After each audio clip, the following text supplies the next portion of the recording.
Hello, my friend. The world of magic, filled with legends and ancient tales, is opening its gates once again. Tonight, in the Gryffindor dormitory by the crackling fireplace, I will share another story with my friends. Join us, for the magic is about to come alive. In the hush of winter, when snow glazed the eaves of Hogsmeade like icing on a wedding cake, and lanterns gleamed golden behind fogged window panes, 3 students from Hogwarts set foot into something far older than even the school itself. It began on a Saturday, one of those Hogsmeade weekends where magic hung in the air as thickly as chimney smoke. Lena Clearwater pulled her cloak tighter around her as they stepped out of Honeydukes, her satchel weighed down with sugar quills and fizzing Whizbees. Her breath curled into the crisp air like wisps of a fading spell. "Let's go by the old quarter," she said, eyes gleaming. "They say the shops down there haven't opened in 100 years.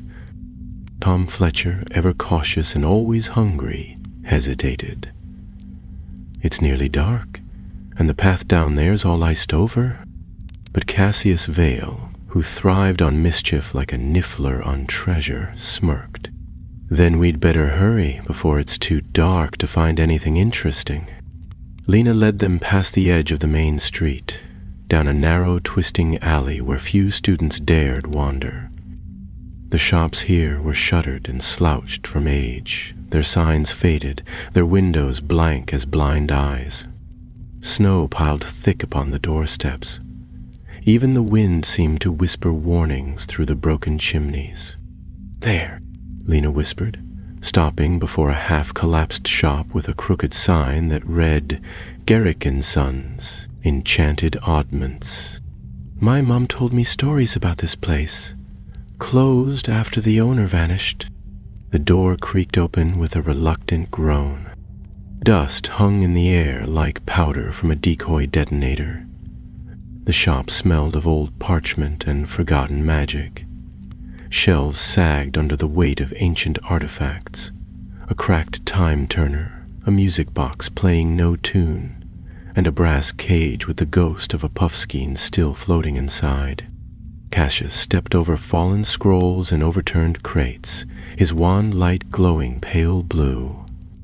"No footprints," he murmured. "We might be the first ones here in decades." They moved as one, brushing cobwebs aside, hearts thumping. And then Lena found the trap door. It was hidden beneath a moth-eaten rug behind a counter, locked with a rusted iron ring and a charm that buzzed faintly under her touch. A quick alohomora from Cassius, and it clicked open like a sigh. Beneath lay a narrow stairwell spiraling into darkness.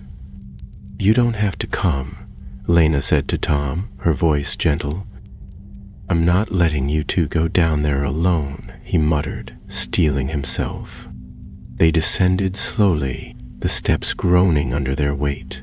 The cellar smelled of cold stone and old secrets. Walls dripped with condensation, and their breaths echoed strangely. At the center of the room, surrounded by a ring of protective runes scorched into the flagstone, stood the chest.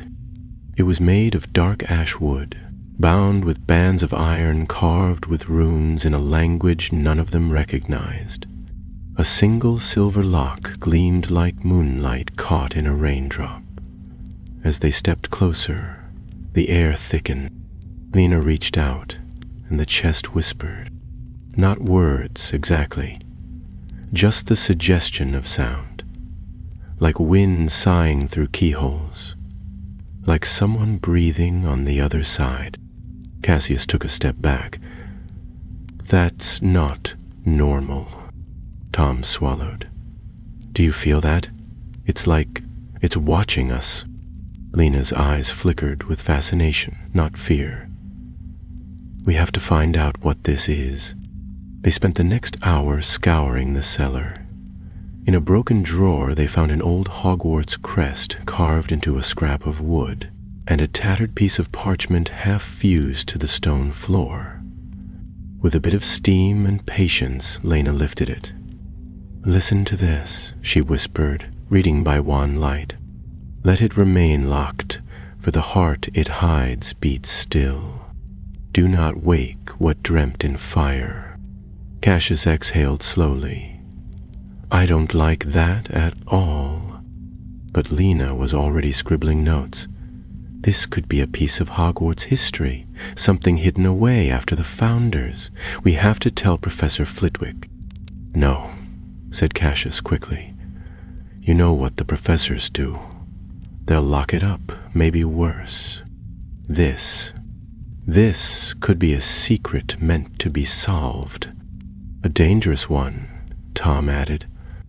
But Lena, ever the Ravenclaw, only nodded thoughtfully. "Then we'll solve it safely." Outside, the wind howled against the old stones of Hogsmeade. Snow fell heavier now, blanketing the village in white silence. But below, in that forgotten cellar, something ancient had stirred. And as the trio climbed the stairs again, the silver lock shimmered once, soft as moonlight, sharp as a blade. The next morning dawned gray and quiet. Snow dusted the castle grounds like a soft quilt, and the enchanted ceiling in the great hall mirrored the pale, overcast sky. Students milled about their tables in sleepy clusters, nursing mugs of steaming pumpkin juice and munching toast, charmed to stay warm. Owls swooped low, delivering the daily prophet and the occasional howler. At the Ravenclaw table, Lena Clearwater sat unusually silent, her plate untouched. She stared down at her timetable without reading it, her fingers tracing the edge of her goblet. Her thoughts were not in the hall, but far below Hogsmeade, circling the chest and its whispering lock. Beside her, Cassius Vale cut into his kippers with a kind of grim satisfaction, eyes darting from face to face as if watching for eavesdroppers. Tom Fletcher, still yawning from lack of sleep, poked at his eggs with a fork as though hoping they might offer answers. "I've checked every book I could find on protective enchantments," Lena said at last, voice low. "That silver lock. There's nothing like it in the standard texts, not in magical bindings and how to break them, not in cursed objects of the 18th century. Cassius raised an eyebrow. "So, we're dealing with something older, or something no one's meant to know about." Tom looked around nervously. "We shouldn't even be talking about this in here." Lena ignored him. She leaned in, speaking fast now. "The parchment we found. It matches a known cipher used by secret societies in the early days of the Ministry. I think the chest might have been hidden by someone who didn't want it discovered again." "Or what?" Cassius muttered. "By someone who didn't want to be followed." The bell rang, breaking the tension. Books snapped shut and benches scraped against stone as students gathered their things. The trio exchanged glances before standing. "Meet after classes," Lena said, her voice firm. "Same place. I want another look." They parted ways under the high arches of the entrance hall. Snow was still falling, drifting lazily through the enchanted barrier. Lena passed a group of Gryffindors laughing near the stairs, her mind already racing with possibilities. What heart had been locked in that chest? What fire had it dreamed in? Their classes passed like a blur. Charms with Professor Flitwick involved hovering cauldrons, but Lena's hovered only briefly before crashing to the floor. Cassius transfigured his teacup into a grumpy-looking hedgehog and earned 5 points for Slytherin, while Tom managed to trip over his own feet twice in care of magical creatures, much to the amusement of a nearby hippogriff. But it was after dinner, when the castle had grown quiet and the torchlight flickered low, that the true work began. They met in the library first. Madame Pince was gone for the evening, and the restricted section stood silent and forbidding beyond its black gate. Lena, armed with a special slip she'd charmed to look like a signed note from Professor Vector, led them through the gloom, her wand raised high. They found a volume half buried beneath a pile of mildewed encyclopedias, forgotten artifacts and where not to find them. Its spine crackled as Lena opened it. "Here," she said, pointing. "There's a reference to a lock crafted from lunar silver, found only in the mines under the Black Lake. It was used in bindings meant to contain not just objects, but living spells." Cassius' eyes narrowed. Living spells? Magic so powerful it develops thought, memory, a kind of awareness. Lena paused. If that chest is sealed with lunar silver, then it's not just dangerous, it's sentient. Tom's face went pale. "We shouldn't go back," but Cassius was already closing the book. "We have to. If we don't, someone else might, and we don't know what it'll do if it's disturbed again." They slipped out into the night, cloaks pulled tight, snow crunching beneath their boots. The path to Hogsmeade was quiet at this hour, watched only by the distant lights of the castle and the sharp eyes of the forbidden forest. By the time they reached Garrick and Sons, the wind had risen. It howled through the alley like a wolf in mourning, rattling signs and sending loose shingles clattering down the rooftops. But the shop stood as they had left it, abandoned, silent, and watching. They lit their wands and crept inside. The trapdoor waited in the dark, its charm still faintly pulsing.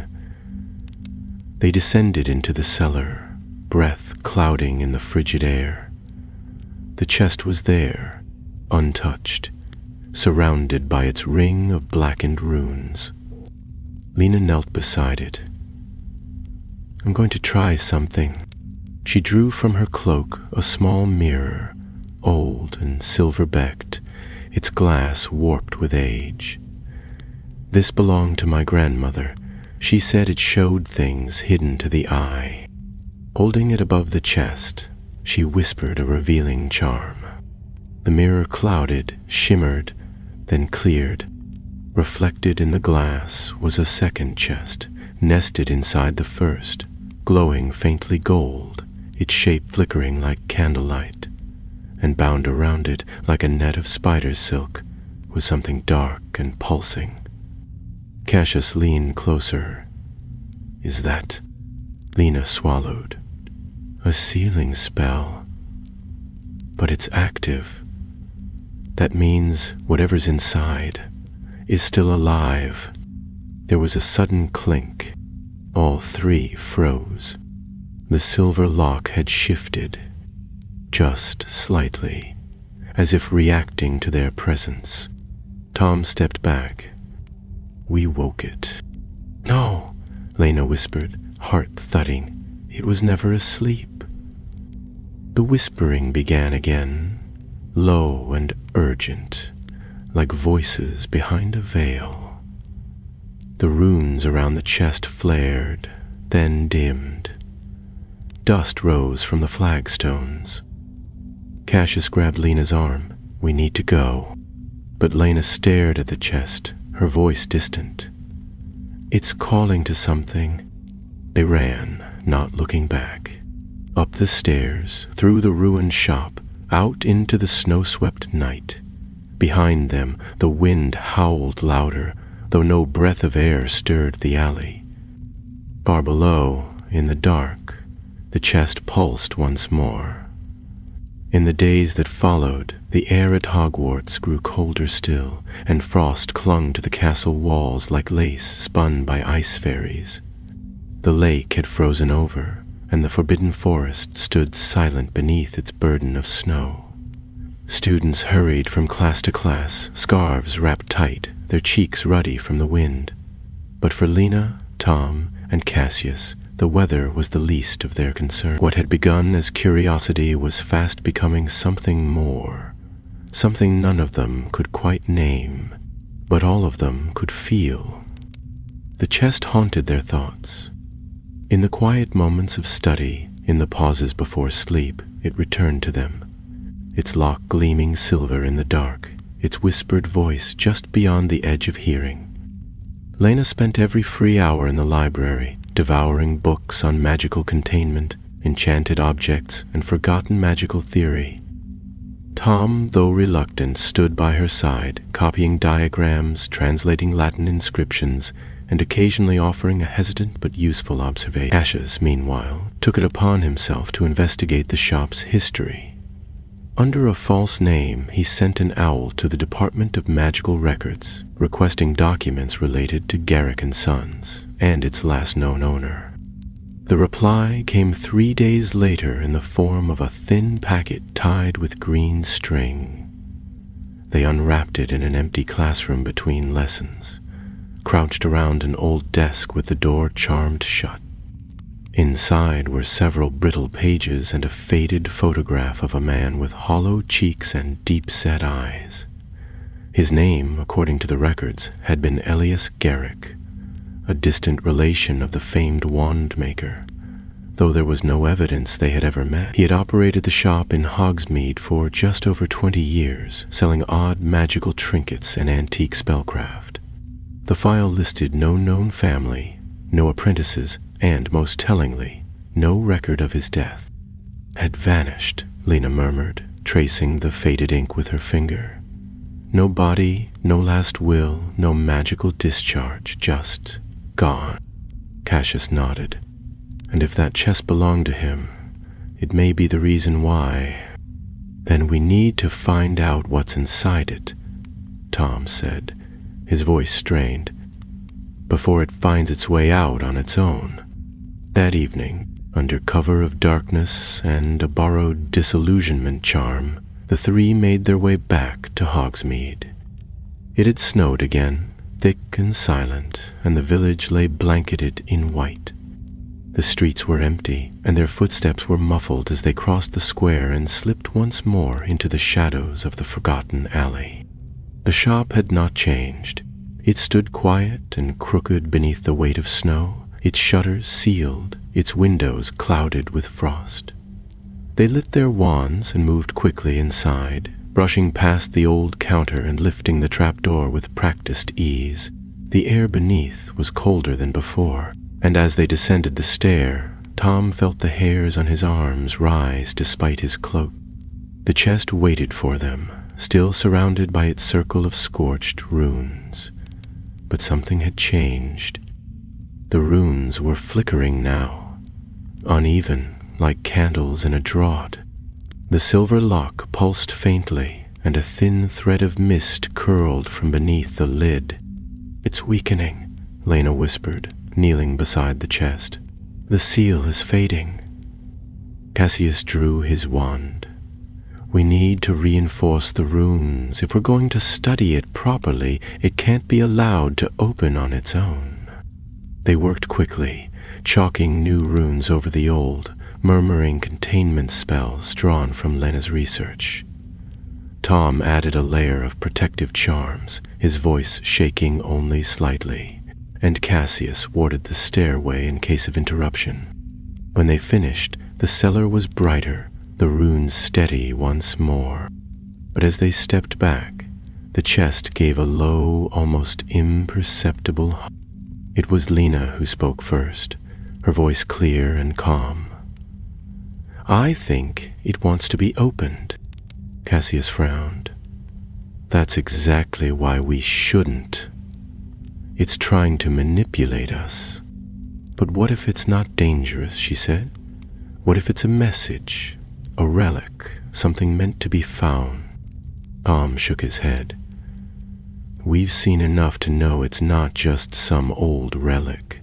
That mirror showed us a living spell wrapped around something powerful. If we open it—" "We do it with care," Lena interrupted, "and only after we know exactly what to expect." They agreed to meet again the following evening, this time to test the lock. Lena had found a reference to a charm known as Revelio Mortuum, a spell once used to reveal hidden enchantments and protective bindings. If the chest truly contained a living spell, the charm might allow them to glimpse its nature without unlocking it. That night, back at the castle, Lena sat by the window in Ravenclaw Tower, the wind rattling the glass panes beside her. She stared down at the snow-covered grounds, lost in thought. Somewhere below that blanket of white, beyond the flickering lanterns of Hogsmeade, a secret waited in the dark. And as she drifted off to sleep, her dreams were full of whispering voices, silver locks, and shadows that moved of their own accord. Far away beneath the village, the chest waited still. But it was no longer silent. In the stillness of the cellar, with the runes glowing faint and unsteady, a single sound echoed faintly from within. A heartbeat, slow, steady, and not quite human. The next day passed like a spell gone wrong. Loud, tangled, and entirely without focus.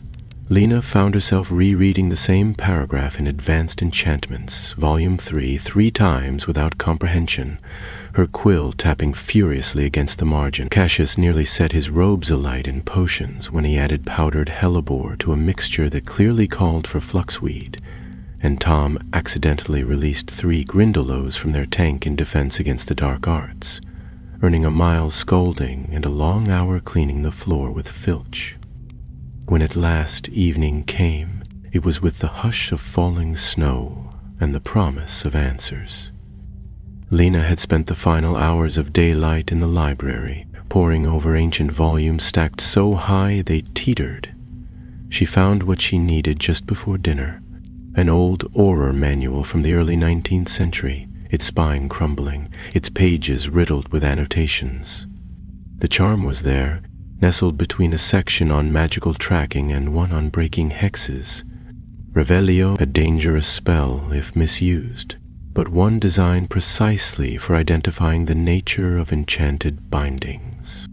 When she reached the edge of the Forbidden Forest, where she and the boys had agreed to meet, her boots crunching softly over snow, she found Cassius already waiting, his breath curling in the cold, wand in hand. "I've warded the alley and the cellar stairs," he said. "Nothing gets in without us knowing." Tom arrived a moment later, muffled in a scarf too large for his face and carrying a battered spellbook under his arm. He looked nervous and more than a little cold, but determined nonetheless. Together they descended again into the dark beneath Garrick and Sons, the trapdoor groaning on its hinges, and the cellar welcoming them with its chill and silence. The runes flickered dimly now, though they had been strong the night before.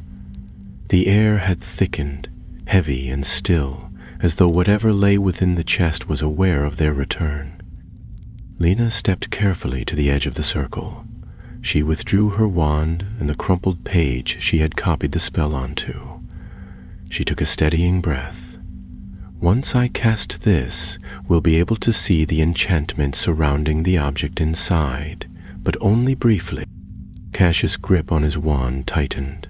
"And if the spell reacts, then we reinforce the wards and get out," Lena said, her eyes not leaving the lock. "Ready?" Tom nodded. "As ready as I'll ever be." She raised her wand, aimed it carefully, and whispered, "Revelio Mortuum." The air shimmered.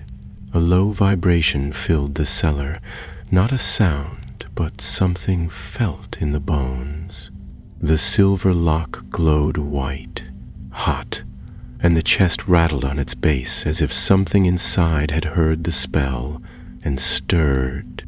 The light from Lena's wand flared as the spell took effect, and the chest became half Gallian, its wooden surface melting away to reveal what lay within. It was not treasure, it was not a scroll, nor a book, nor any artifact of gold or stone. It was a a heart suspended in a glass orb glowing faintly blue, its surface etched with runes so ancient they could not be read. The heart pulsed once, slowly, and the runes blazed like fire.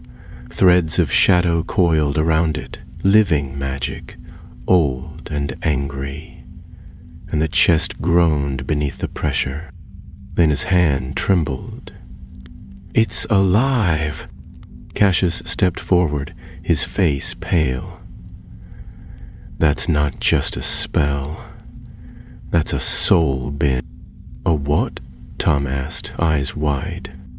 "A soul gift," Lena whispered, stunned. "A form of magic that hasn't been practiced in centuries. Illegal, banned. It's a way to imprison part of a person, their memory, their power, even their soul, inside an object." "Who would do that?" Tom's voice cracked. "Someone desperate," Cassius muttered, "or someone dangerous." The spell faded with a soft rush of air, and the chest returned to its ordinary state, the orb vanishing from sight. The runes around it flared briefly before dying down once more. The whispering started again, low and insistent.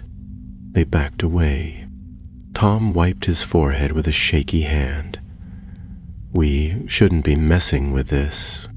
"No," Lena said, her voice distant. "We shouldn't." But she wasn't walking away. Cassius turned to her, sharp-eyed. "You want to open it?"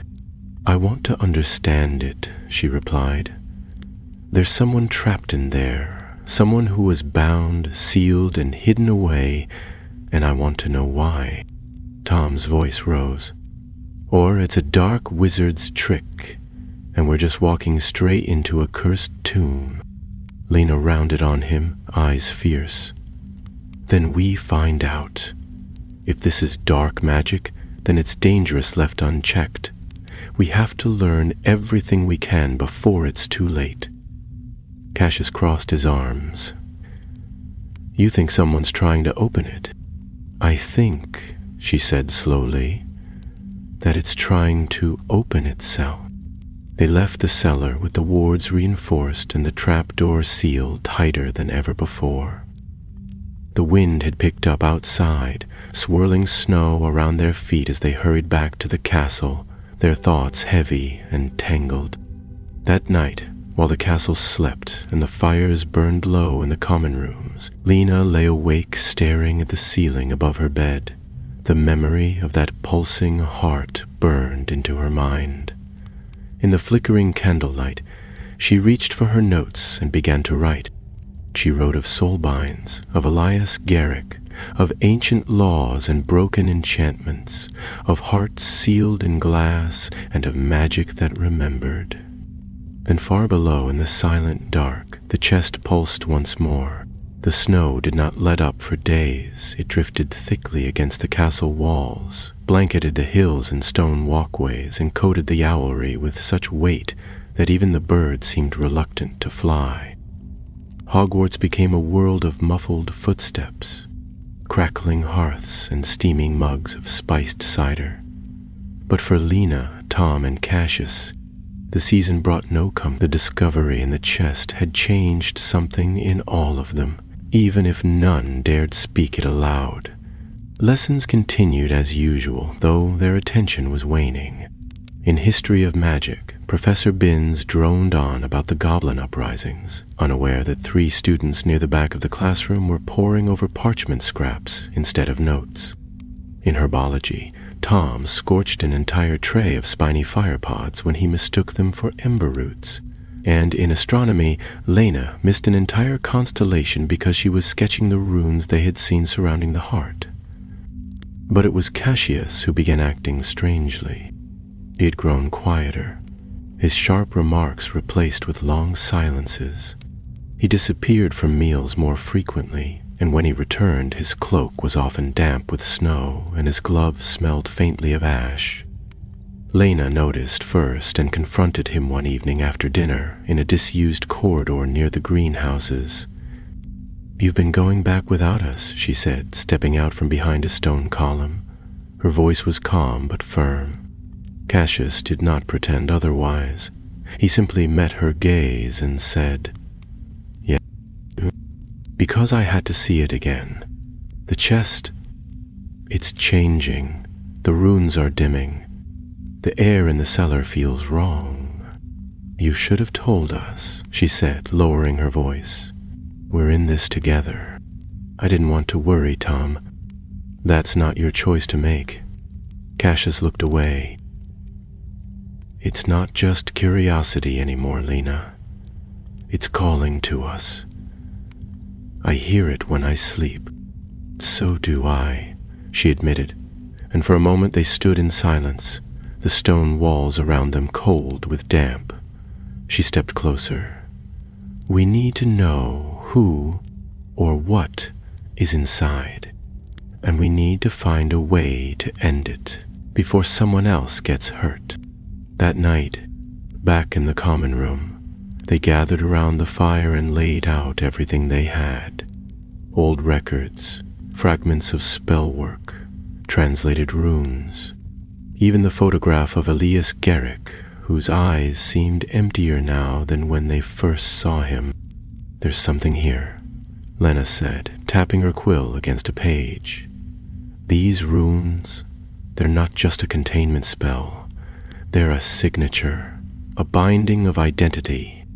Tom frowned. "You mean the heart belonged to Elias?" "No, I mean someone else sealed it there. Someone powerful enough to trap another person's soul and hide it away for centuries." Cassius leaned in. "Someone who didn't want it found." They worked late into the night, their voices hushed and tense. Tom traced a symbol in the margin of an old page and muttered, "This one keeps turning up. It looks like a crown." Lena turned the book to face her, eyes narrowing. "That's not a crown. It's a crest, ancient magical heraldry. This one belonged to the House of Morwenna." Cassius blinked. "Who?" "Ailers were a family of powerful spellwrights in the early 1600s, known for their work in soulcraft and memory charms. They vanished after the Statute of Secrecy was passed. Rumors said they refused to bow to the ministry." "You think one of them trapped the heart?" Tom asked. "I think one of them was the heart." They stared at the name beneath the crest, Isolde Morwenna. "There's nothing else in the records," Lena said. "No grave, no death notice, not even a mention in the Hogwarts rolls. She just disappeared." Cassius stood, pacing before the hearth. "So let me get this straight. A centuries-old magical family that dabbled in forbidden enchantments vanishes. One of their members is bound in a chest hidden beneath a forgotten shop. The shopkeeper himself disappears without a trace, and now the protective spells are weakening." Lena nodded. "That's the shape of it. And what do we do when those spells fail?" Tom looked between them, pale. "Do we wait until it opens on its own, or do we open it first?" The question hung in the air, thick and terrible. Lena did not answer at once. She stared into the fire, the flames reflecting in her eyes. "I think it wants to be found," she said at last, "and I think we're meant to find it." Outside, the wind howled against the tower windows. Somewhere below, the lake cracked beneath the pressure of ice. In the quiet that followed Lena's words, Tom reached into his satchel and pulled out a bundle of notes. "I copied something from one of the books you found," he said. "A ritual. Old and complex. It's not a spell to open the chest, but it might allow us to speak to whatever's inside without fully breaking the seal." Cassius raised an eyebrow. "You've been holding out on us." Tom gave a weak shrug. "I didn't want to mention it until I was sure it wouldn't, well, explode." Lena took the parchment and studied it. The runes were intricate, woven together like threads in a tapestry. The casting required precision, unity, and strength of will. And blood. A blood-bidding spell, she said softly. All three of us, linked. If it works, Tom said, we might get answers, a name, a memory, something. Cassius looked at the door, as though half expecting a professor to burst in at any moment. Then he nodded. Tomorrow night. Lena folded the parchment carefully. Tomorrow. They parted ways with the weight of magic pressing on their shoulders, each step heavy with purpose. The hour had come for questions to become choices, and choices, as every witch and wizard knows, always come with a cost. Far below, the heart pulsed steadily, beating to a rhythm long forgotten. The silver lock gleamed faintly in the dark, and the shadows around the chest began to stir. The following day dawned sharp and windless, as if the very air was holding its breath. The castle stirred slowly from sleep, enchanted windows glowing faintly in the early morning gloom. Breakfast was a quiet affair. Lena stirred her porridge absently, while Cassius thumbed through a folded parchment with narrowed eyes. Tom, who normally greeted the day with at least a few words of good cheer, simply stared at his toast, expression unreadable. By the time the last class ended, the corridors of the castle were already emptying. Students hurried to their common rooms, chattering about an approaching Quidditch match or the rumor that Peeves had sealed Filch's office door shut with Juval's gum. But for Lena, Tom, and Cassius, there was only one thing left in the day, and it waited far below the streets of Hogsmeade. They gathered just outside the main gates under the guise of a late evening walk, cloaks drawn tight, hoods pulled low. It had begun to snow again, though softly now, with flakes drifting down like ash from a dying fire. No one saw them leave the castle. No one followed. The alley behind Garrick and Sons was silent, the shadows long and unmoving. Cassius muttered a quiet unlocking charm, and the door groaned open, protesting like an old man disturbed from his sleep. Inside, the shop was colder than before. Even their breath seemed to hang longer in the air, swirling mist-like around their wands. They crossed the warped floorboards without a word, lifted the trapdoor, and descended into the cellar. It was waiting for them. The chest stood unchanged, its silver lock gleaming faintly in the glow of their wand light. The runes surrounding it had faded further, their edges cracked, the scorched markings flaking like old paint. The room felt heavier, as though the very stones held their breath, listening. Lena knelt and spread the ritual parchment across the floor. Tom stepped beside her, holding out a small box from which he drew 3 slender vials. Cassius lit the candles with a flick of his wand, placing them at the triangle's corners exactly as the diagram instructed.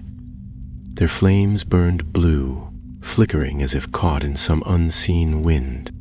All 3 of us, Lena said quietly, a single drop each. She pricked her finger first, letting the blood bead on her skin before it fell onto the center of the parchment. Cassius followed, his expression calm but distant. When it came to Tom's turn, his hand trembled, but he did not flinch. The blood soaked into the page as if the parchment itself were thirsty for it. They sat at the triangle's points, legs folded beneath them, wands ready. Lena began the chant, her voice low and steady, rising in rhythm as the room responded. The floor vibrated slightly, then more strongly, and the flame from the candles leaned inward toward the chest. Tom picked up the second verse, Cassius the third. As the final syllable rang out, the silver lock glowed with sudden intensity. A hum filled the air, not loud but deep, like the echo of thunder from beneath the earth. The chest did not open. It did not shake or rattle or whisper. It breathed. A gust of air, warm and sour, exhaled from the chest as though something within had stirred from a long and terrible sleep. The candle flames danced wildly, the runes on the floor flaring with sudden light. Then came the voice. It was not loud. It did not scream or howl. It whispered softly, as if speaking just behind their ears. The voice was old, so old that each word felt like dust being swept from a tomb, yet it carried weight, and they understood it not with their ears, but with their minds. Who calls the bound? Lena's throat was dry. We seek the truth. We seek the name of the one sealed. The voice returned, colder now. 3 lives tethered by blood, drawn to the wound that does not close. What stirs here is no truth, but a warning. Cassius gripped his wand more tightly. We want to understand. Tell us who you are. The shadows around the chest twisted. The lock shimmered, and for a moment, just a moment, they saw the heart again, beating in its glass prison, each pulse louder now, more urgent. I am what remains, said the voice. The last breath of Isolde Morwenna, bound not by death, but by betrayal. He took my name, he took my voice, he locked my heart to silence. Tom's face went pale. She's not just sealed, she was murdered. Not murdered, the voice replied, bitter and sharp. Unmade, memory burned, power stolen. Elias Garrick, he was the thief. Lena's pulse quickened. Then the chest wasn't his. He used it to trap her. To take what was not his, said the voice. He came in the guise of friend, pupil, heir. He learned, he watched, and when the time came, he struck. Bound me to silence, buried me beneath his lies, but he did not finish the work. The flames flared once more, then guttered. The temperature in the cellar dropped sharply, frost forming along the walls. Lena felt something cold and invisible press against her skin. You have found the lock, said Isolde. Now find the key. Before they could speak, the chest trembled violently. The parchment burst into flame, consumed in a second by an unnatural fire. The candles went out all at once, plunging them into darkness. Only the faint blue light of their wands remained. The spell had ended. Lena scrambled to her feet, heart pounding. We have to go. They fled the cellar, slamming the trapdoor shut behind them, hearts racing as they burst into the snow-drenched night. The sky above was dark with storm clouds, and the wind had risen. As they hurried down the alley, none of them spoke. It was only when they reached the lights of the village square that Tom whispered, She's still in there, still alive somehow. Lena nodded. And Garrick, he was the one who did it. He's the reason she's trapped. Cassius looked back toward the alley, his jaw tight. Then we find the key. And free her? Tom asked, uncertain. Lena didn't answer straight away. She turned her face to the sky where the snow had begun to fall again, soft as feathers. We free the truth, she said. The days that followed passed beneath a low, brooding sky, as though the very weather had taken on the weight of the secret the 3 of them now bore. The snow fell endlessly, soft and quiet, muffling sound and cloaking the castle in a white that was neither peaceful nor pure. It was a silence that pressed on the ears, a silence that made footsteps sound louder than they should. Whispers seemed dangerous, and every shadow longer than it had any right to be. In the library, Lena scoured every inch of the restricted section, aided by a reluctant but ultimately cooperative Madame Pince, who, after a well-placed suggestion charm from Cassius, had grown unusually permissive. The books they unearthed were older than the floorboards beneath their feet, and several groaned as they opened, releasing puffs of dust that smelled of ancient ink and lost time. Lena found fragments of spellwork referencing the House of Morwenna, mentions of a lost key, an artifact known only as the thrice-bound sigil, believed to be a magical seal of such complexity that it required the will of 3 witches or wizards to unlock. It was never described, only referenced, always with a sense of caution or dread. Meanwhile, Cassius spent long hours in the castle's upper galleries and unused classrooms, sending discreet owls and sifting through family archives he claimed were purely for school research. From the Greengrass records to the old Malfoy estate logs, he uncovered letters that spoke of Garrick not as a humble shopkeeper, but as a collector of cursed artifacts, a self-styled master of magical relics, who had once attempted to join the Department of Mysteries and had been turned away for reasons the Ministry had sealed under private decree. It was enough to make Cassius' skin crawl, and yet he could not look away. Every trail led back to Garrick, and every letter hinted at a power that had frightened even the unspeakables. Tom, ever the steady center of their triad, searched the castle for traces of Isolde Morwenna herself. Though there were no records of her as a student, he discovered an old tapestry hidden behind a rotting suit of armor on the 6th floor, depicting a woman with long dark hair and a crest embroidered at her feet. The same symbol they had seen in the books, the stylized crown with 3 stars above it. The plaque beneath read, "Only the Forgotten Sister." He spent an entire afternoon trying to charm the tapestry into speech, but it remained obstinately mute. At last, gathered once more in their hidden study nook deep in the charms corridor, they spread out their findings and began to stitch together the pieces. "The thrice-bound sigil," Lena said, turning a brittle page with care, "is said to act as both key and chain. It binds the object, conceals its presence, and seals the truth within. Only 3 hands together can wield it, 3 bound by choice, not by blood, 3 who seek not power but understanding." Cassius leaned back in his chair, arms crossed. "And we think Garrick had it, used it, hid it?" Tom, sitting cross-legged on the stone floor, nodded. "Or perhaps he tried to destroy it.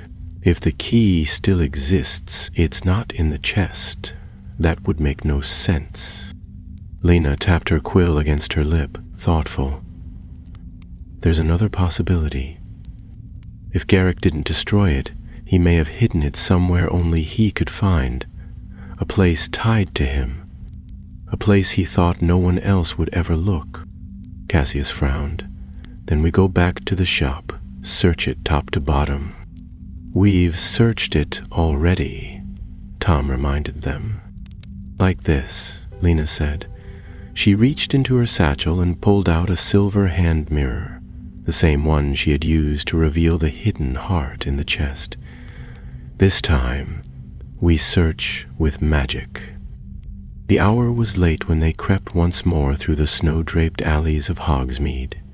The village was nearly deserted, the windows of the shops dark, save for a single flickering light in Madame Rosmerta's tavern across the square. They waited until no footsteps echoed on the cobbled street, then slipped into Garrick and Sons with practiced ease. The wards on the trapdoor were still intact, humming softly under Lena's wand. The air within was stale, thick with the smell of old magic. This time, they did not descend into the cellar. Instead, Lena held the mirror high and began a slow sweep of the shop, murmuring a revealing charm under her breath. For a long time, nothing changed. Dusk swirled, shadows danced, and the mirror showed only the dim reflection of the room. Then, just as she passed behind the counter for a second time, the glass shimmered. There, behind a false wall, was a door. Cassius stepped forward and tapped the wall with his wand. It gave a hollow thunk. A charm later and a narrow panel slid aside, revealing a cramped passage lined with narrow drawers and faded scrolls. At the far end sat a pedestal, and upon it, wrapped in black cloth, was a small, circular object. Lena's hands trembled as she unwrapped it. It was a disk of silver, etched with runes so fine they seemed almost to move under the eye. 3 star-shaped indentations lined the edge. The symbol of Morwenna was carved at its center, surrounded by a ring of ancient script. "The sigil," she whispered. "It's real?" Tom breathed. "It actually exists." Cassius looked around warily. "Then we take it. Now, before anything else wakes up down here." They sealed the hidden door behind them and hurried back to the castle, every sound seeming louder in the darkness, every flicker of torchlight threatening to give them away. Only when they were safe within the stone halls of Hogwarts did Lena speak again. "This changes everything," she said, laying the sigil on the table before them. This is the key to unlocking Isolde's prison." Tom's voice was quiet. "And what happens when we do?" Cassius met Lena's gaze, his expression grim. "We find out if she's telling the truth. About Garrick, about the binding, about who she really is." Lena placed her hand gently atop the sigil. The metal pulsed faintly beneath her palm, not cold, but warm, almost alive. The runes along the edge flickered, sensing her touch. "The truth," she said softly, "has waited long enough." The sigil of Morwenna did not behave like any ordinary magical artifact. It neither shimmered nor glowed when held aloft, and it emitted no hum of concealed energy, as many enchanted objects did. But it watched. That was the only word Lena could find for it. Whenever it lay idle on the table, its runes would slowly shift, aligning in new patterns, as if reading the thoughts of the room, or perhaps the intentions of those. It made the hairs on the back of her neck stand on end. Cassius took to storing it in a lead-lined satchel enchanted with concealing charms, while Tom insisted it should never be left unattended, not even while they slept. The days grew darker as they prepared for the ritual. The snow outside deepened, and even the castle itself seemed to quiet, its stones chilled with some old awareness. They met now in secret, always behind closed doors, always with watchful eyes on the corridors. Lena had drafted an outline of the rite they would attempt, based on fragmentary translations of the thrice-bound sigil's purpose, but there was no complete account of its use. Only fragments remained, and even those came with warnings penned in the margins in red ink or furious scrawl. "Never without consent, only the 3. The soul must speak freely." Despite the risk, they agreed on the day. The next Hogsmeade weekend would provide cover. With half the students crowding into Zontko's or crowding around butterbeer barrels at the 3 broomsticks, they would slip away once more into the forgotten cellar below Garrick & Sons. The ritual would be performed at twilight, an hour the old books claimed to be the most balanced between light and dark, when boundaries grew thin and magic that dealt with memory and spirit was strongest. The appointed afternoon arrived, beneath a sky heavy with snow clouds, a gray weight that pressed down on the world and promised storm. Wrapped in cloaks and spells of misdirection, the 3 of them stole from the village road to the hidden alley, where the shop leaned like a sleeping sentinel against the wind. Inside, the cold was worse than before, biting through wool and enchantment alike. The trap door creaked open as if it knew their name. Down they went, into the earth. The cellar greeted them like an open grave. The circle of runes lay untouched, though the floor around it now bore a sheen of frost, and the air felt thick, filled with a pressure that seemed to push in from every wall. The chest sat silent and unmoving, its silver lock no longer gleaming but dim, its light pulsing like a heartbeat grown weary. They placed the sigil at the center of the circle where the lines intersected beneath the chest. Then, without a word, each of them knelt at one of the 3 points the ritual demanded. Lena unfolded the scroll she had prepared and read the incantation aloud, the old syllables twisting in her mouth like cobwebs. It was not a spell meant for young witches and wizards, not something taught in class or whispered between bookshelves. It was old magic, personal, weighty, and dangerous. The sigil responded at once. Its runes lit with slow fire, and the indentations along the edge, shaped like stars, flared to life. Lena felt a jolt of energy pass through her fingertips into her bones, and when she looked up, she saw that Cassius and Tom were experiencing the same, jaws clenched, arms taut with strain. The chest began to hum again, not as it had before in whispers, but now with a low, sonorous vibration that resonated through the floor. From within, the voice returned. "You who bear the key," it said, and this time it was clearer, less spectral, more real. "You who call me forth. Speak now and be heard." "We seek the truth of your binding," Lena said, her voice shaking despite her best efforts. "We hold the sigil. We offer the triad. Speak, Isolde Morwenna. Speak of what was stolen." There was silence, deep, cold, and immense. Then the chest began to change. The wood grew translucent, not vanishing but shifting, as though revealing what it had hidden without surrendering it. They could see the orb again, and the heart within it, but this time it was not alone. Shadows swirled around it, memories, thoughts, fragments of something once whole. A face flickered into view, suspended in the glass. It was not beautiful in the way portraits often imagined witches of old.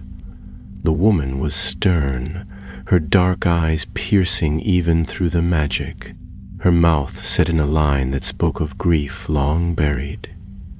She did not speak with her lips, but the voice echoed clearly nonetheless. "I was the last of my name," she said. "The blood of Morwenna faded, our knowledge scattered, but I remained. Elias came as a friend. He came to learn, but what he sought was not understanding. It was dominion. He stole my name from the records. He broke the mirror of lineage. And then, with charm and trickery, he took what he could not create. A soul-binding spell, imperfect, untested, meant for preservation, twisted for theft." Tom's face was pale. "He bound your magic and hid you, and took my power," Isolde said, and her voice darkened like the deep of a storm, "but could not destroy it. The heart was bound to the vessel sealed to the sigil, and the sigil lost until now." Cassius leaned forward, frowning. "What do you want us to do?" The flickering face grew sharper. "Break the chain. Let the binding end. Release what is left." Lena's heart pounded. "And what happens if we do?" There was a pause, and then the voice answered, "Then I pass beyond this world, as I should have centuries ago, and Garrick's theft is undone." The runes around the circle flared. The light of the sigil began to pulse rapidly. They were near the end of the spell, near the point of decision. Cassius's jaw clenched. "We could also take the magic for ourselves. It's still there, in the heart." "Cassius," Tom said, horrified. But Isolde's voice did not waver. "You could, many would, but the sigil chooses those who seek truth, not power, and it will not give freely to hands that betray that oath." The orb flickered, the runes shone blinding white. They had only moments. Lena's hand hovered over the sigil. She looked to Tom, who nodded, steady as stone. She looked to Cassius, who hesitated, his eyes full of thoughts he did not voice, but he nodded too. Then Lena pressed her hand to the sigil, and together all three whispered, "We release you." There was a sound like wind rushing through stone corridors, ancient and vast. The chest flared with silver light. The orb within cracked down its center, light pouring through like dawn through a broken window.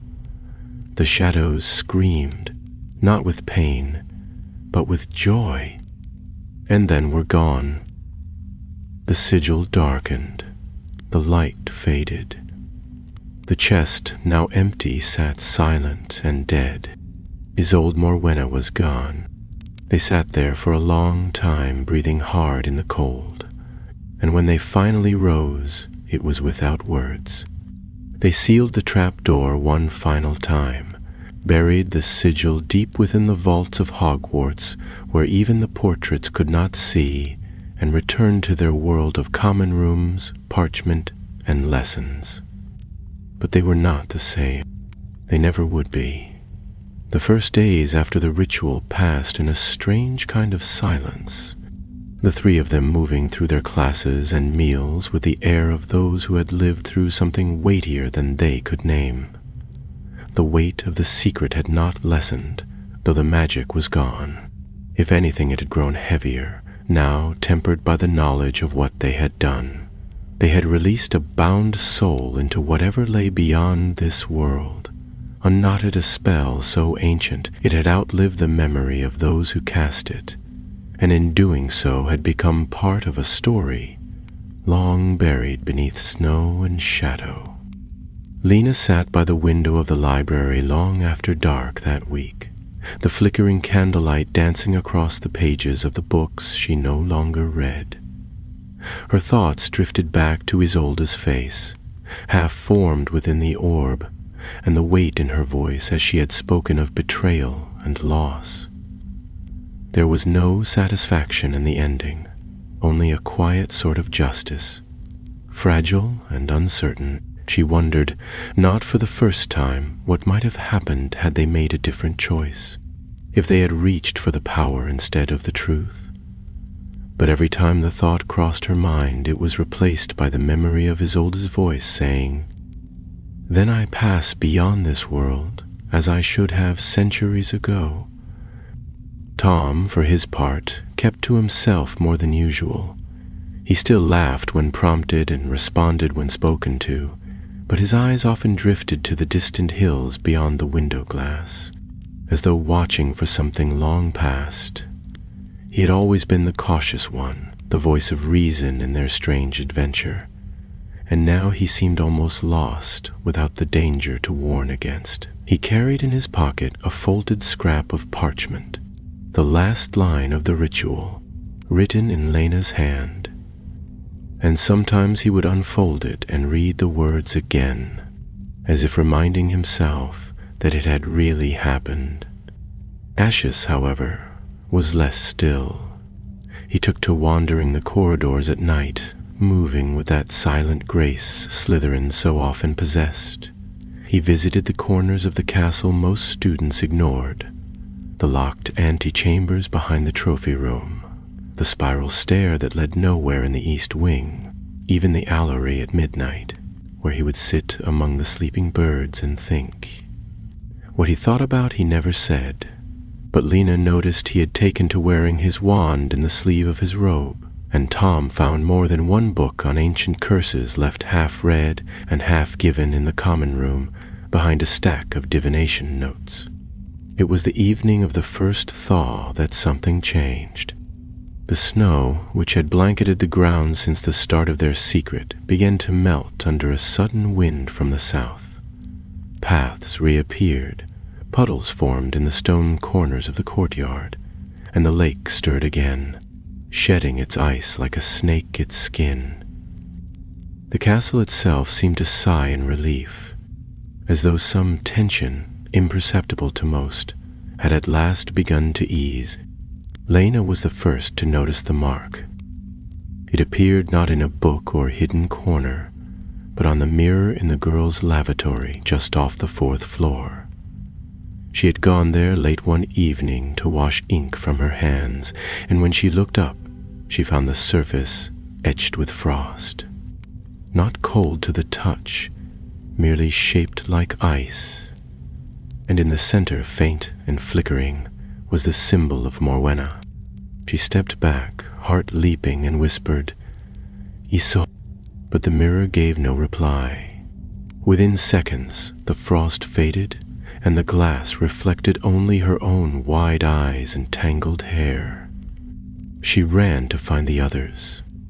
They returned together minutes later, only to find the mirror blank and ordinary.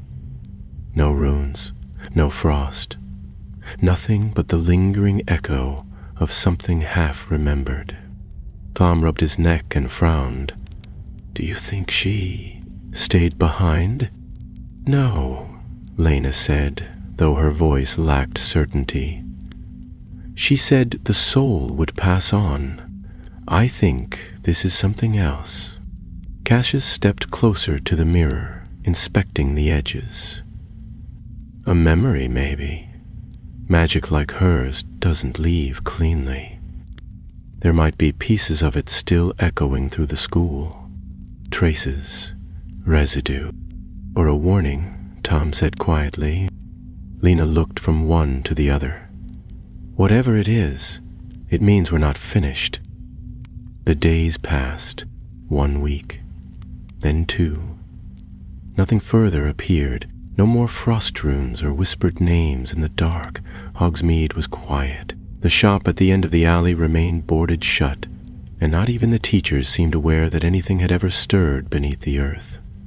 Lena returned to her studies, Tom to his steady habits, and even Cassius seemed to move back into the rhythm of school life. For a time, it seemed they might return to normal, if such a thing was ever possible again. But on the morning of the new moon, an owl arrived at breakfast, bearing no name. It carried a scroll bound in iron twine, sealed with wax, bearing no crest. Lena took it with shaking fingers, and when she unrolled the parchment, she found 3 words written in a hand that did not belong to anyone they knew. The key indoors. That night, they met once more in the empty classroom at the edge of the charms corridor, the fire low and their faces lit by flickering wand light. The scroll lay between them, unopened but heavy with suggestion. "If the sigil was only 1 piece," Cassius said, "then there might be more." Tom exhaled slowly. "And someone knows we've found it." Lena nodded, folding the parchment again and slipping it into her robes. "Then we find out what else Garrick left behind, or who else he taught." Outside, the wind rose again, stirring the branches of the forbidden forest and rattling the windows of the ancient castle. Far below, in the place where secrets sleep and shadows wait, something old opened its eyes. The scroll remained unopened for several days, though not for lack of interest. Lena kept it in the pocket of her cloak, wrapped tightly in dragon hide and spelled against prying eyes. But the weight of it followed her from classroom to corridor, through the great hall, and up the spiral stairs to Ravenclaw Tower, where even the bronze eagle knockers seemed to watch her more closely than usual. She could feel the presence of the parchment like a whisper at the back of her mind, urging her to break the seal, to look, and yet something held her back. Not fear exactly, nor distrust, but an instinct, a sense that this message, unlike the chest, unlike the heart or the sigil, was meant not to be discovered in haste, but in caution. It was Tom who finally said what she had been thinking. "Whatever is in that scroll, it didn't come from Hogwarts," he murmured as they sat near the fire one late evening, their school books forgotten on the rug. "There's no crest, no signature, no traceable handwriting. It's not a message. It's a test." Cassius, lounging nearby with one boot resting on a stack of old journals, cast him a sidelong glance. "You think someone's watching us?"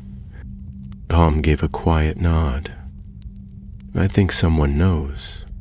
About the sigil, about Isolde, about what we did. Maybe they were waiting to see if someone would free her." Lena turned the sealed scroll over in her hands. "Then this isn't over. The chest was only the beginning." It was the following Saturday that they made their decision. The common rooms were abuzz with news of a Hufflepuff Gryffindor Quidditch match that had ended in a dramatic draw after both seekers collided mid-air and plummeted into the lake.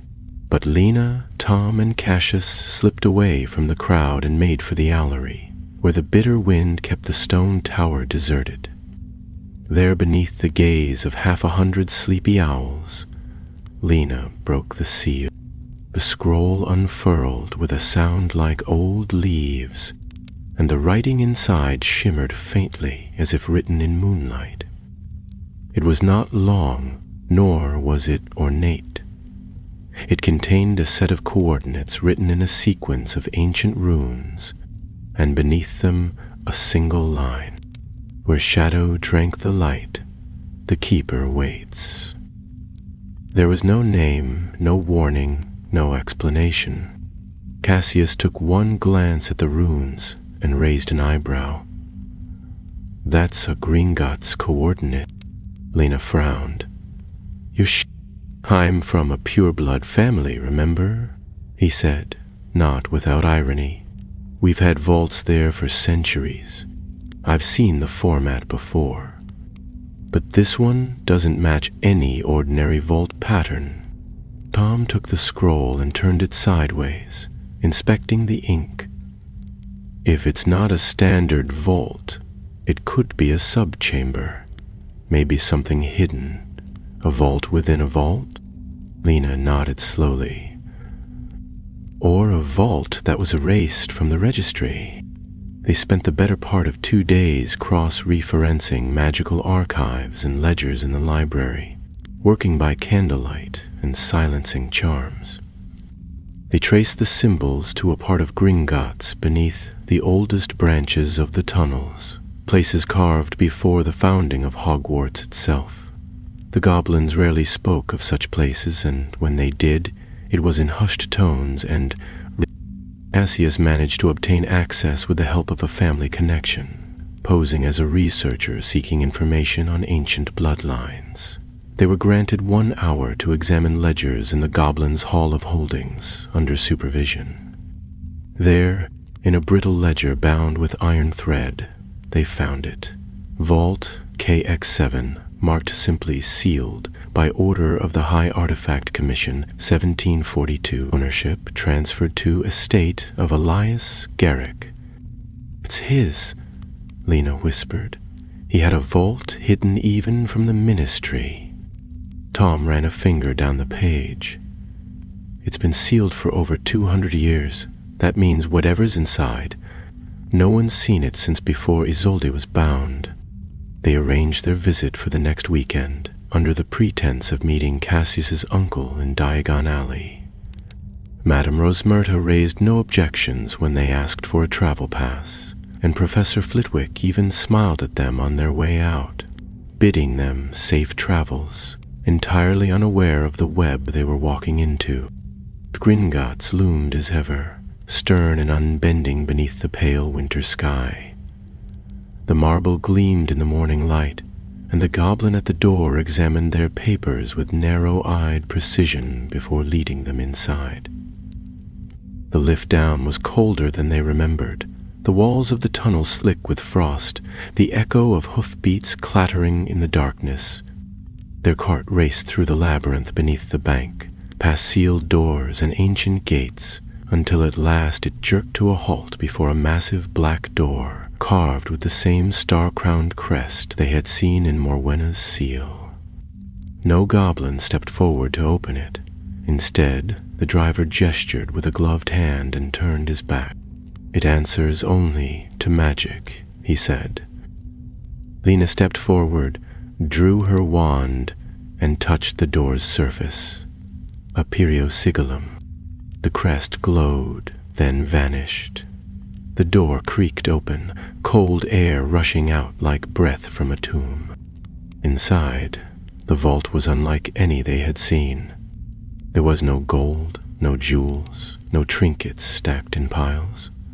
Only a single pedestal, and atop it a box wrapped in layers of cloth, bound with 3 iron rings. Around the pedestal were inscriptions written in runes that glowed with faint blue light. They spoke of oaths and silence, of secrets kept through blood and time. Cassius reached forward, but Lena stopped him. "Not yet. This is a second binding. Not like the chest. This isn't keeping something in, it's keeping something safe." Tom bent closer to the runes. "There's a name. Not Garrick. Not Morwenna." He paused. "Caldus Pruitt." Lena's eyes widened. "Pruitt? That's an old name, one of the sacred families. But he disappeared centuries ago, long before the First War." Cassius frowned. "What is this? Another soul gum?" "No," Lena said, reading faster now. "This isn't a prison. It's a record." She touched the box gently, and at once the runes shimmered and parted. The cloth unwound, the iron rings fell away, and the lid of the box lifted, revealing a thin stack of scrolls, old and delicate.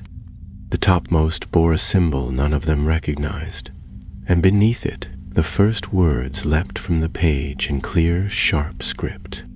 "To those who followed the Whisperers, I was the first to learn the truth of Garrick. If you have come this far, then you are in danger." The words on the scroll seemed to shimmer in the torchlight, as though the ink itself were aware of being read. Lena held the parchment carefully, her eyes darting across the slanted script as if afraid the words might vanish at any moment. Tom hovered close behind her, reading over her shoulder, while Cassius moved to the edge of the vault and examined the walls with his wand drawn. He said nothing, but the rigid line of his jaw made it clear that he did not trust the silence in the room. The scroll was written in a steady hand, with no flourishes or embellishment, but its voice was clear, filled with urgency and caution. Caldus Pruitt, whoever he had truly been, had not wasted ink on idle warnings. He had written it for those who, like them, had followed the trail left behind by Garrick and the Morwenna seal. The first lines were blunt.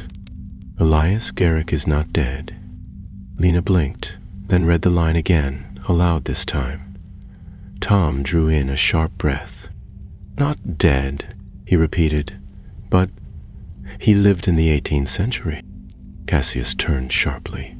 "Then we're not dealing with a thief who died in his sleep. We're dealing with someone who found a way to live on, a man who mastered soul magic, created bindings we barely understand, and vanished without record." Lena nodded slowly, reading on.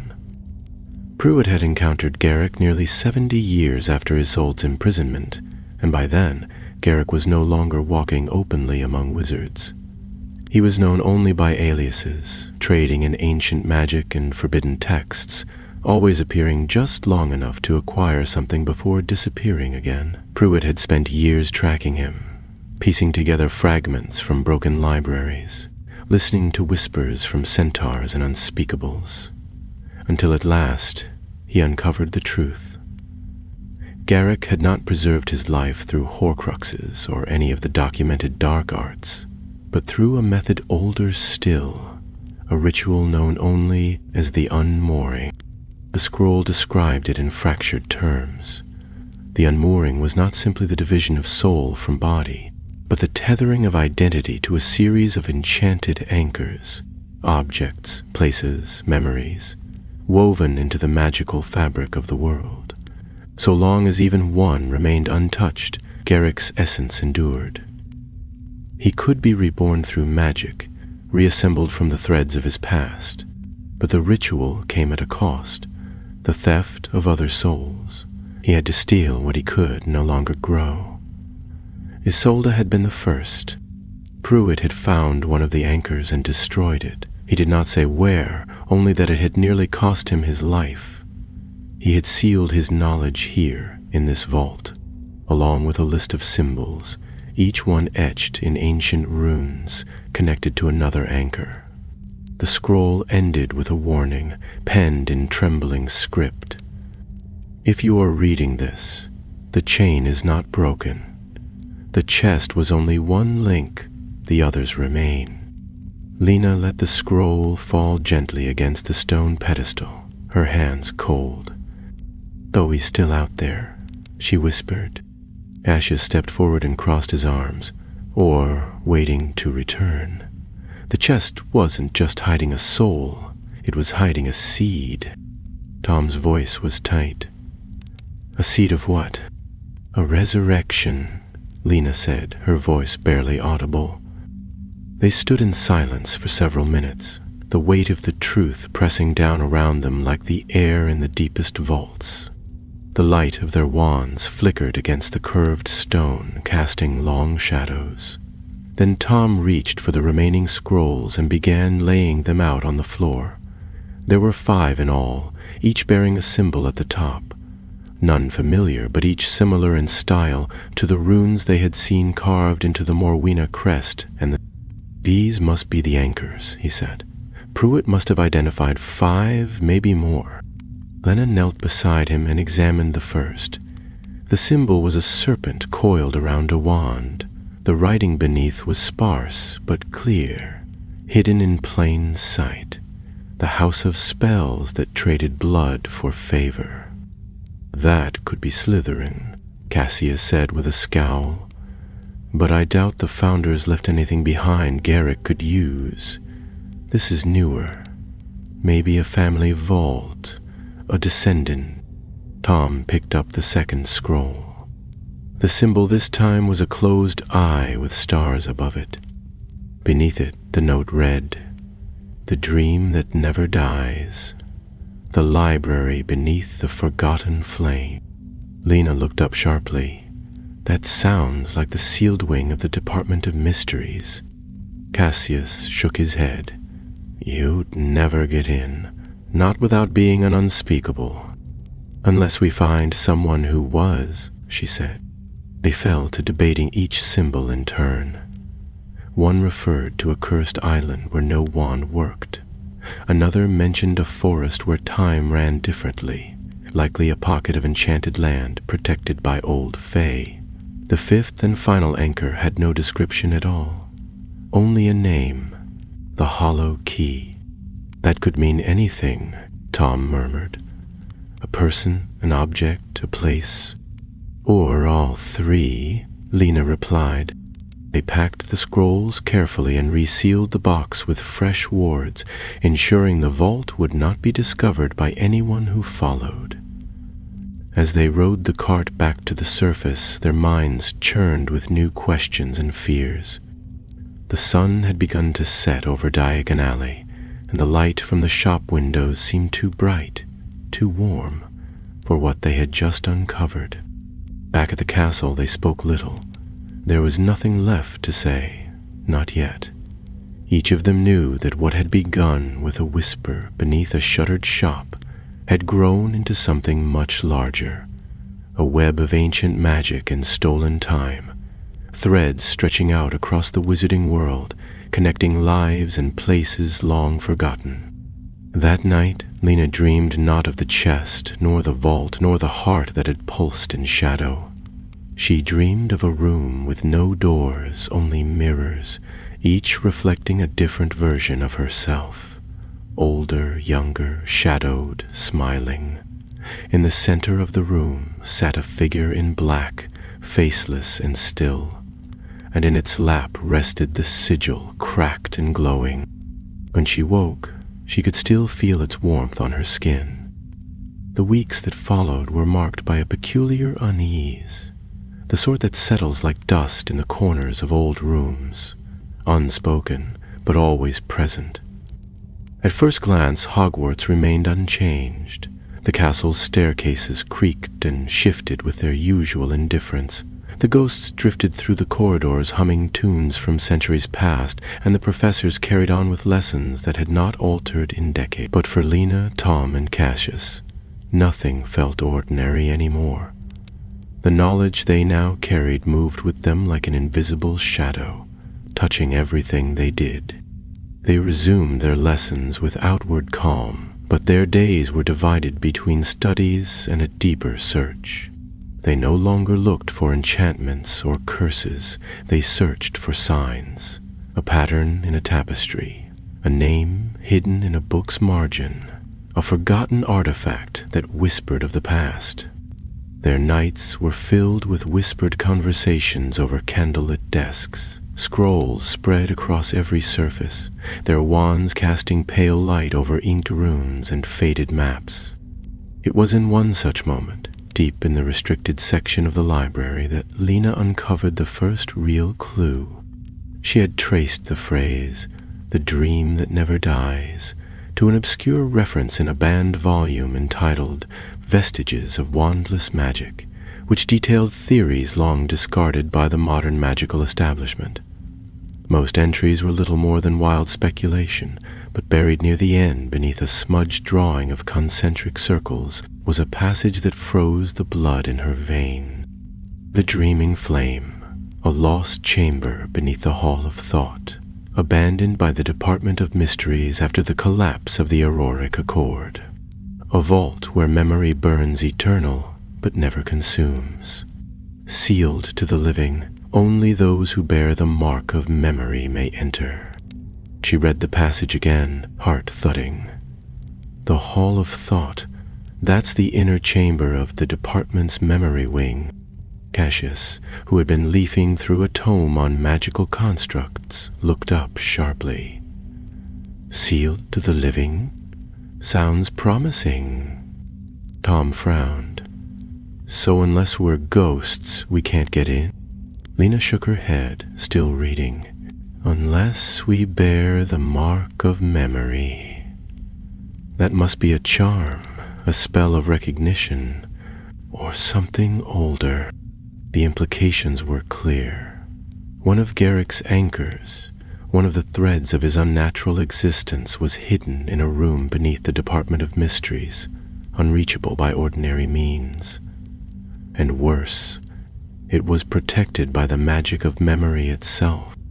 It's not just magic, Cassius said thoughtfully. It's identity. The anchor doesn't just need hiding. It needs to be remembered to survive. If no one remembers it, it dies. Tom looked between them. So Garrick is more than a soul scattered through enchanted objects. He's become part of people's memories, part of history itself. Lena nodded slowly. And that makes him almost impossible to destroy. They spent the next week searching for any trace of a spell that might grant access to the Dreaming Flame. They studied the lives of those who had served in the department during the time of the Auroric Accord, and cross-referenced every known memory charm that predated the invention of the pensieve. At last, Tom uncovered a mention of an incantation used in the forging of memory orbs. The glowing vials stored within the department's archives. The spell was not meant to create memory, but to bind it, to mark a person as part of the memory itself. Memorias Aeternum, he said aloud as he handed Lena the parchment. She read it carefully, noting the structure and intent. If cast properly, it will allow us to pass into places held together by memory, but we'll have to link it to something, an anchor of our own. Cassius, who had grown increasingly quiet over the last few days, finally spoke. "Then we use the sigil." Lena looked up at him. "It's been sealed away. We'd have to return to the vault." "We don't need the object," Cassius said. "We need the memory of it. All three of us were there. All three of us used it to break the first chain. That shared memory, it could be enough." Tom looked unconvinced. "And if it isn't?" Cassius met his gaze. "Then we find another way." The plan, if it could be called one, was simple in concept and mad in execution. They would cast the spell in unison, focus on their shared memory of the sigil, and attempt to step through the boundary where memory and magic converged. There was no guarantee it would work, and even if it did, there was no telling what they might find beyond. They chose the room of requirement for the attempt. It was the only place within Hogwarts that could become what was needed, provided the Seeker had sufficient intent. That night, when the castle was quiet and the corridors patrolled only by ghosts and the occasional filch, they made their way up the 7th floor corridor, walked past the blank stretch of wall 3 times, and watched as a door appeared. Inside, the room had transformed into a high-ceilinged chamber of silvery stone, empty except for a single low platform upon which sat 3 worn cushions and a shallow basin of water. The surface of the water was perfectly still, reflecting nothing at all. Lena stepped forward first. She dipped her fingers into the water, then raised her wand. "Memoris aeternam." The others joined her. 3 voices, 1 spell. The water shimmered. A ripple passed through the room, and the walls faded. Not crumbled or collapsed, faded like mist at dawn. The light around them shifted, and the air grew colder. They stood now in a corridor they had never seen before.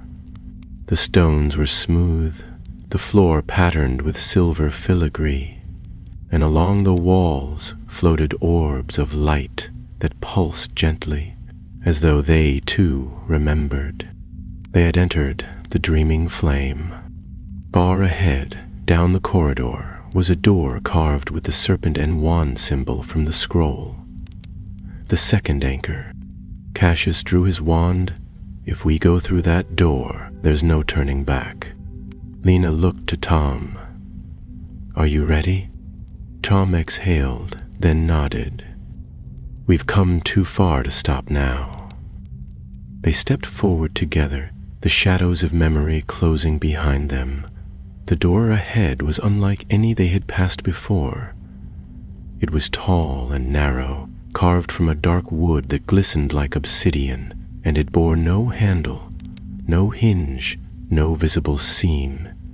Etched upon its surface was the symbol they had seen in the scroll, the serpent coiled about a wand, its eye a single star. As they neared it, the air seemed to thicken, charged with a silence that pressed against their ears and made their hearts beat louder. Tom reached out first, his fingertips grazing the wood, but before he could speak, the door pulsed gently and parted down the center with a whisper like turning pages.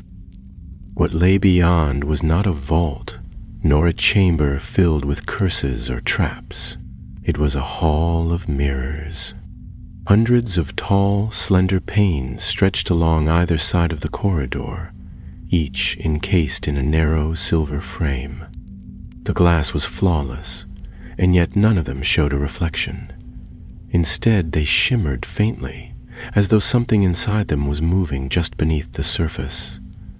The hall was lit not by torches or lanterns, but by the mirrors themselves, which glowed with a pale blue-white light that flickered like candle flame. Cassius stepped forward warily, wand in hand. "This isn't just memory magic," he murmured. "It's something else, something older." Lena nodded. It feels like we're being watched, but not by anyone present. Tom moved to one of the mirrors, peering into it carefully. They are not empty, he said slowly. They are showing places, moments. Look, this one's diagonally, but it's different, older. Leah joined him and saw at once that he was right. The mirror displayed a narrow street lined with shops, but the signs bore names she didn't recognize, and the witches and wizards walking by were dressed in styles centuries out of date. She leaned in closer and saw the name Garrick's Emporium of the Arcane inscribed in gold on a crooked sign above a crooked door. Another anchor, she breathed. These mirrors must be fragments of memory, preserved, pieces of time. Cassius passed a mirror that showed a great stone hall with black banners lining the walls, each bearing the serpent wand sigil. At the far end stood a figure in dark robes, half turned away, his hand resting on an orb of pale light. "That's him," he said. "Garrick. Or what's left of him." Suddenly, the light in the hall dimmed. A low sound began to echo along the corridor. Not a voice, not a breath, but a kind of tremor, as if the stones themselves were humming in recognition. The mirrors shuddered faintly, and then, one by one, the scenes within them began to change. Gone were the shops and streets. Gone were the empty halls and silent fields. In their place came figures, watching, waiting, flickering in and out like candle flames. They were not ghosts, nor fully formed people. They were impressions, echoes, fragments of those whose memories had been used to sustain the hall. Their eyes were dark, their mouths unmoving, but each turned to face the trio as they walked. Tom's voice was tight. "This place is alive." "No," Lena said, staring at a mirror that showed her own face.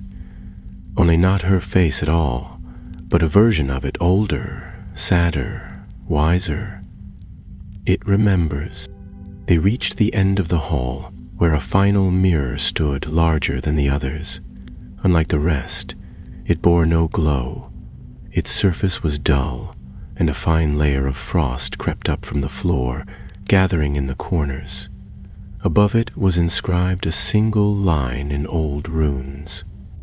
"Here waits the first unmoored." Lena stepped forward. The frost on the glass shimmered at her approach, and for a moment she thought she saw movement within.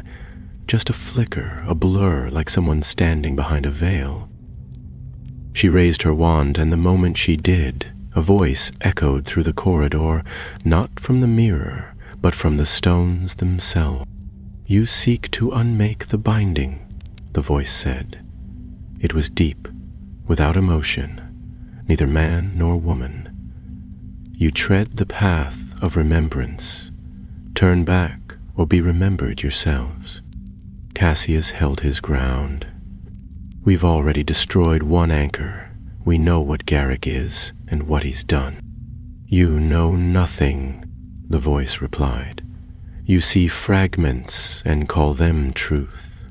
The binding is not one soul, but many.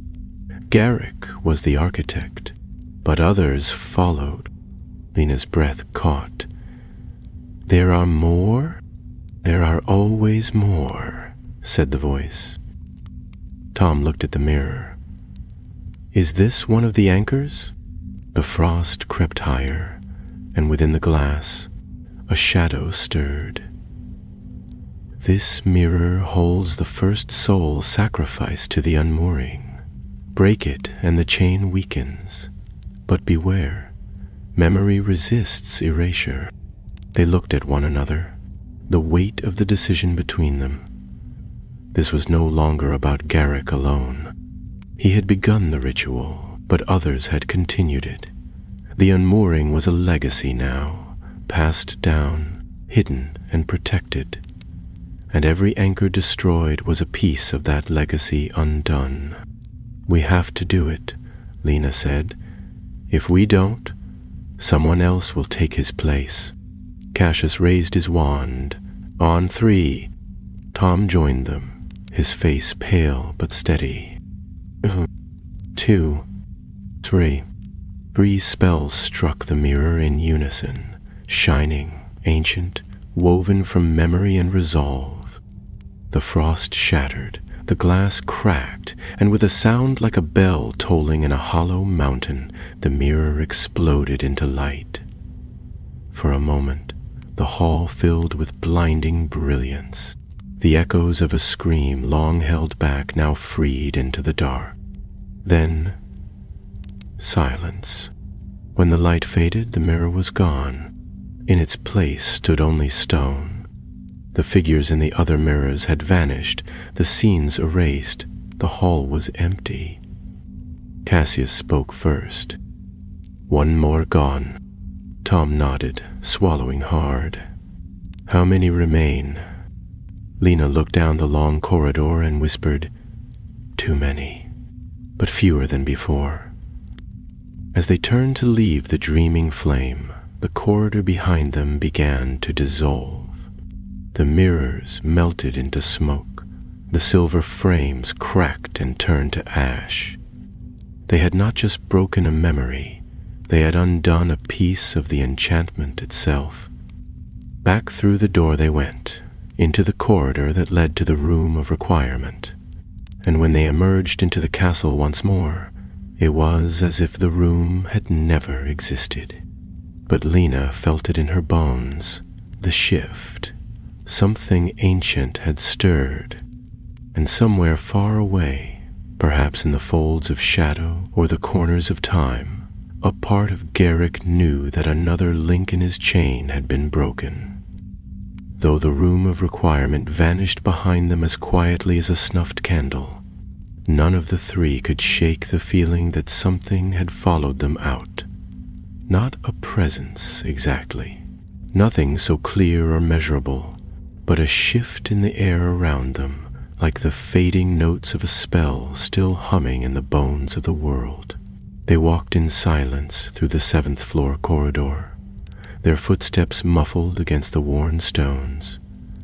Outside, the sky was darkening to a stormy violet, and the wind clawed against the castle windows as though something long kept at bay was testing the strength of the glass. The next morning, the 3 met in the library beneath the wide stained glass window that cast shifting colors across the floor. Lena brought the scrolls once more, carefully unrolled and flattened upon the desk between them. One symbol had vanished. The serpent and wand, the mark of the mirror in the dreaming flame, was gone. In its place was only a faint scorch mark, as if the parchment itself had registered the destruction and branded the loss into its fibers. "Home down," Tom said quietly, "and 4 still bound." Cassius was scanning the 3rd scroll. "This one," he said, tapping a crescent-shaped rune surrounded by tangled script. "The island without wandwork. It has to be the Isle of Thane. It's barely marked on wizarding maps, and rumor says its magic is older than ours, older even than the first wands." Lena leaned over the scroll, her brow furrowing. "I've heard of it. My mother used to mention it in stories she thought were legends. The place where the forest listens and words turn to stone. Then it's not just dangerous," Tom muttered. "It's protected, and not by any ministry spell." Cassius gave a grim smile. So was the chest. They made their preparations quickly. Using the old flue roots hidden behind the forgotten fireplace in the unused charms classroom, they reached Inverness in the north by nightfall, cloaked and hooded, their names erased from any guest registry by a charm Lena had been perfecting for weeks. From there they took to the sky on broomsticks, flying low over the moors and through the sleet-lashed clouds until the sea stretched black and wide beneath them. The Isle of Thane revealed itself not as a landmass rising from the sea, but as a shadow that refused to move, a space where stars did not shine and light seemed unwilling to fall. As they approached, the wind grew colder, but the air itself grew still, as though they had passed through a veil. Their brooms faltered as they neared the island's edge, and then, just as the legends warned, they ceased to work entirely, sputtering into silence as though the magic had been leached from them. They landed hard, rolling across moss-covered stones and wet grass, the brooms falling lifeless beside them. They stood in silence, catching their breath, as the landscape rose around them. Wild hills and ancient trees that leaned in as though listening. The air shimmered faintly, not with heat, but with magic so dense it was nearly visible. Tom looked up and whispered, "I don't like this place." Cassius surveyed the land. "That makes two of us." Only Lena seemed unaffected. She stood tall, eyes scanning the trees, as if some unspoken knowledge had awakened inside her. She stepped forward, her wand in her hand, and murmured, "We're not alone here." They walked in single file along a narrow path that wound between thick yew trees and tangled vines. No birds sang, no wind stirred the leaves, and yet the forest was far from silent. They could feel the presence of something vast and watching, something that moved not with feet, but with thought. At the heart of the island they found the clearing. A circle of standing stones rose from the earth, each carved with runes so old they had no beginning or end. In the center lay a stone altar, and upon it, unguarded and untouched, sat the third anchor. It was not a mirror, nor a heart, nor a scroll. It was a mask, iron blackened with age, the face twisted in agony, its mouth open in a silent scream. Lena approached slowly, her voice barely a whisper. "It's not his face. It's hers." The runes around the clearing pulsed faintly. The mask had been forged from Isolde's memory, twisted by Garrick into a prison of pain. This was no anchor of knowledge or vanity. This was an anchor of suffering. "We have to destroy it," Tom said, stepping to her side. "No," Cassius said sharply. "Not yet. The runes, this whole place, it's reacting. We can't simply break it." Lena nodded. "It has to be unmade with intention, with memory, the same way it was bound." She knelt before the altar, eyes closed, and placed both hands upon the stone. She began to speak. Not a spell, not an incantation, but a story. She spoke of Isolde, of her betrayal, of her strength, of the heart sealed in the chest, of the sigil, of the dream chamber in the mirror, of the way her voice had refused to vanish even across centuries. As Lena spoke, the mask began to crack, not violently, but slowly, like ice melting in warm hands. The runes faded, the stones around them fell silent, and when she finished, there was no explosion of magic, no flash of light, only the soft sound of something old being laid to rest. They left the clearing quietly, and as they passed beneath the yews once more, they felt the island shift. The stillness was gone, replaced by wind in the trees, by distant birdsong, by the ordinary noise of a place released from a long enchantment. Their brooms, once dead, now sparked with life again, and they flew back into the sky with the stars glimmering above them once more. Back at Hogwarts, the third symbol on the scroll vanished. They were too tired to speak much that night. They parted ways in the corridor outside the library, with only a nod and a glance.